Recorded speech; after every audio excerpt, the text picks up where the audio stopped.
think that the appeal of a lot of the post-structuralist critical theorists is very strong, because they're voicing those who people consider having no voices.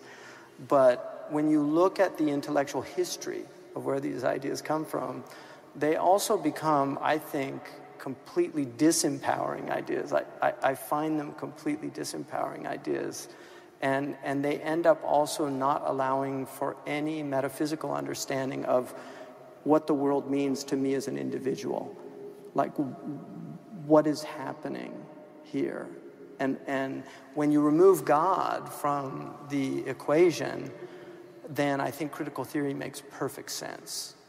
But when God is still part of the way you're understanding the world, critical theory, I think, especially in its post-structuralist iteration, is the single most dangerous thing to theology and to Abrahamic metaphysics. So if you disenchant the world, you would expect both of those things, scientism and postmodernism or post-structuralism? I think so, because science has largely, if we look in our country, about 80%, I don't know the exact figures, but a large number of our scientists are actively engaged in the military-industrial complex.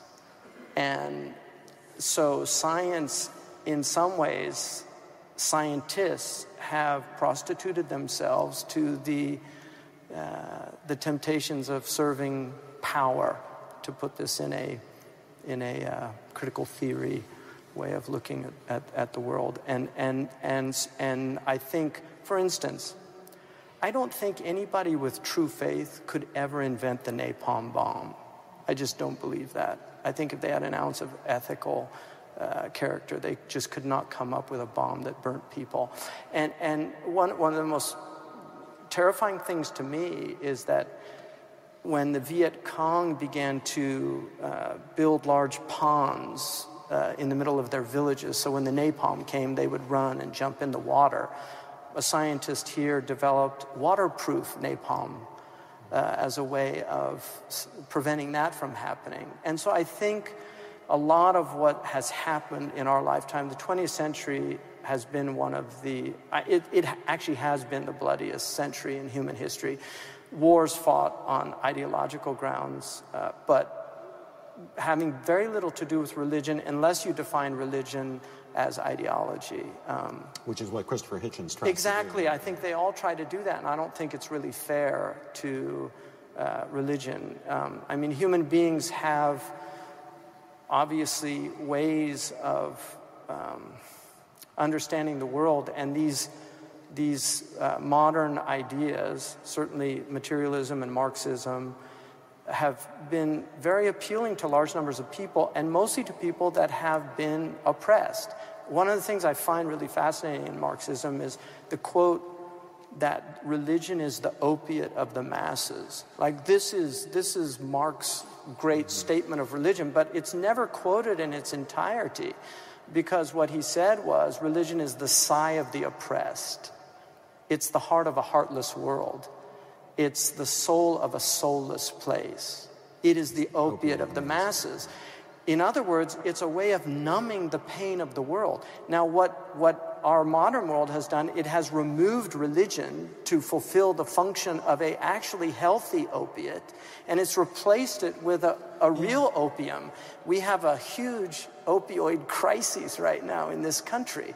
People are numbing themselves to the pain of the world because they have lost spiritual grounding in what the world is and what it has always been. I think one of the myths of the modern world somehow is that I think the whole idea of progress and this idea that human beings can transcend their nature, and now we've got transhumanism, which is really, they're giving us a utopian, a technological utopia.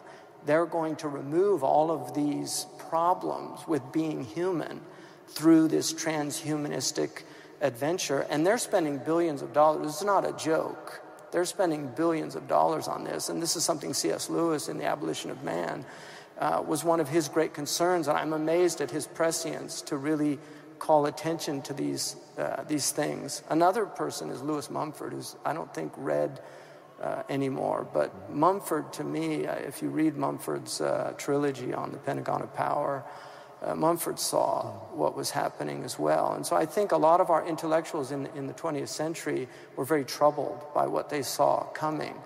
But what's confronting us right now as a species, without the ethical tools that allow for really serious prescriptive answers, I think we can possibly completely lose our humanity. Are we addicted culturally to consolation and comfort? In other words, is that why people are turning to opioids or treating religion as mere consolation? It sounds as though, when my father used to say that Hollywood could never do tragedy. Yeah. It's just not capable of doing tragedy. They always had to make a happy ending. Yeah. Because tragedy is the two halves of life on earth, the comedic and the tragic. And so I think people do want to, in the end, the world